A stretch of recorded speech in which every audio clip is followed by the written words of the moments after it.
Assalamualaikum warahmatullahi wabarakatuh.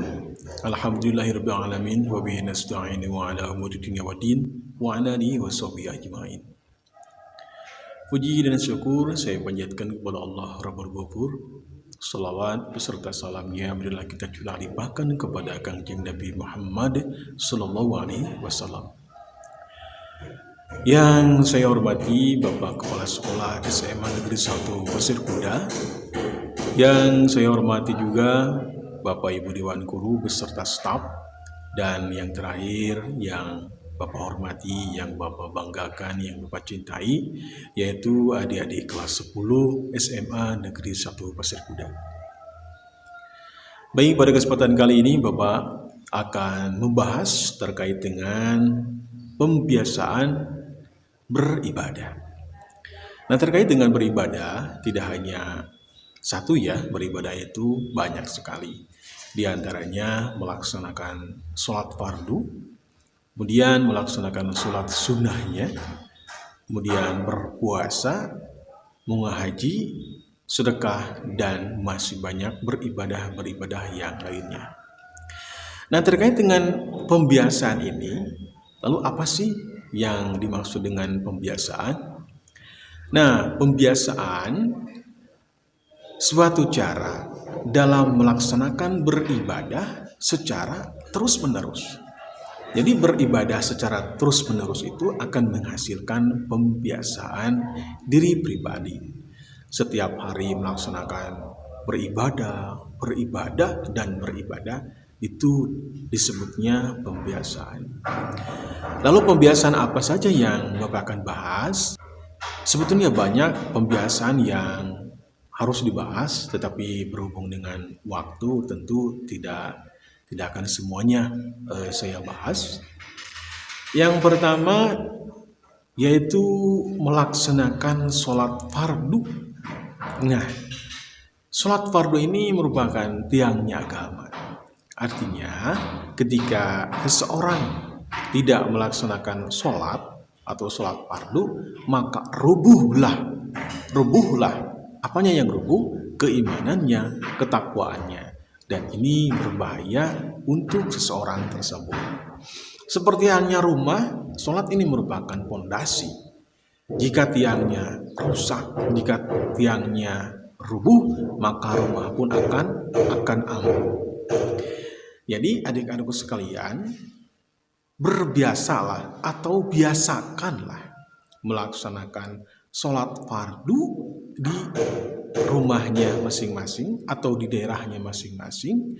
Lebih bagus melaksanakan sholat fardunya secara berjamaah. Yang pada hari ini misalkan masih bolong-bolong melaksanakan sholatnya, perbaiki sholatnya. Yang bolongnya ditambal, laksanakan sholatnya 5 waktu setiap hari. Nah, di SMA Negeri 1 Pasir Kuda ini ada pembiasaan sholat berjamaah, yaitu sholat zuhur secara berjamaah. Untuk sholat asarnya dikarenakan waktu kita memang terbatas ya, jadi sholat berjamaah asarnya di daerahnya masing-masing. Begitu juga dengan sholat maghrib, isya, subuh. Ya, hal ini memang berat. Tapi jika terus dilakukan, maka akan menjadi kebiasaan. Itu nomor 1 ya adik-adik sekalian. Nomor 2-nya yaitu melaksanakan sholat sunnah. Sholat sunnah pun banyak. Ada sholat sunnah rawatib, ada sholat sunnah duha, tahajud, dan sebagainya. Di SMA Negeri 1 Pasir Kuda ini dibiasakan sholat duha secara berjamaah, yaitu pada hari Selasa dan hari Kamis sebelum terlaksananya pembelajaran.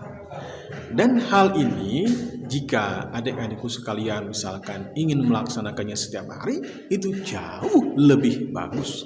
Pembiasaan ini jauh lebih bagus jika dilaksanakannya setiap hari. Mau 2 rakaat boleh, 4 rakaat boleh, 6 rakaat boleh, 8 rakaat silahkan. Lebih banyak rakaatnya, pahalanya pun akan lebih besar. Yang ketiga, yaitu pembiasaan membaca Al-Quran. Membaca Al-Quran ini hukumnya sunnah, adik-adikku sekalian. Nah, di SMA Negeri 1 Pasar Kuda ini, sebelum melaksanakan pembelajaran, dibiasakan membaca Al-Quran selama 5 menit. Bahkan ada yang sampai 7 menit ya. Bacanya apa? Surah apa? Apa saja bebas. Yang terpenting membiasakan diri untuk melaksanakan membaca Al-Quran. Sudah diketahui tentunya oleh adik-adikku sekalian bahwa membaca Al-Quran ini memiliki pahala yang sangat besar. Satu hurufnya dibalas 10 kebaikan. Bayangkan jika dalam sehari membaca Al-Quran satu surah yang jumlah hurufnya misalkan sampai 1000 huruf, maka setiap hari bisa menghasilkan pahala 10.000 pahala. Wah, luar biasa. Tidak hanya di sekolah, adik-adikku sekalian, biasakan membaca Al-Quran itu di rumah, di pesantren, dan di tempat lainnya. Alangkah baiknya jika adik-adik membaca Al-Quran setiap hari, baca surah Yasin, surah Al-Waqi'ah, surah Al-Mulk, surah Ar-Rahman, itu pahalanya besar, adik-adikku sekalian ya. Atau bahkan adik-adikku sekalian misalkan bisa membaca Al-Quran itu sampai 1 juz per hari, itu sangat bagus. Biasakan mulai hari ini membaca Al-Quran sekalipun hanya 1 ayat. Lebih banyak, lebih bagus ya adik-adikku sekalian. Oke. Yang keempatnya adik-adikku sekalian yaitu bersedekah. Bersedekah ini bisa diberikan kepada keropak amal ya di masjid-masjid, kemudian kepada orang yang membutuhkan, fakir dan juga miskin, bisa diberikan. Berapa saja boleh, 1.000 rupiah, 2.000, 5.000, 1 juta juga boleh. Nah, seseorang yang melaksanakan bersedekah, maka Allah akan membalasnya atau melipat gandakannya 10 kali lipat. Jika adik-adik bersedekah 1.000 rupiah, maka akan dibalas menjadi 10.000 rupiah. Kalau 1 juta berarti akan dibalas 10 juta. Ini sangat luar biasa adik-adikku sekalian. Biasakan bersedekah setiap hari. Alangkah baiknya jika bersedekah itu setelah sholat subuh. Setelah sholat subuh dimasukkan ke kotak amal 500 rupiah atau 1.000 rupiah. Baik adik-adikku sekalian, dengan dilaksanakannya tadi nomor 1, melaksanakan sholat fardu berjamaah, sholat sunnahnya, kemudian baca Al-Quran, dan yang terakhir tadi bersedekah, maka adik-adik sekalian akan memiliki karakter yang baik. Karakter kepada orang tua, kepada teman, kepada siapapun akan mendapatkan karakter yang baik. Artinya, seseorang yang rajin beribadah itu memiliki ciri, memiliki ilmu, memiliki keimanan dan ketakwaan yang kuat.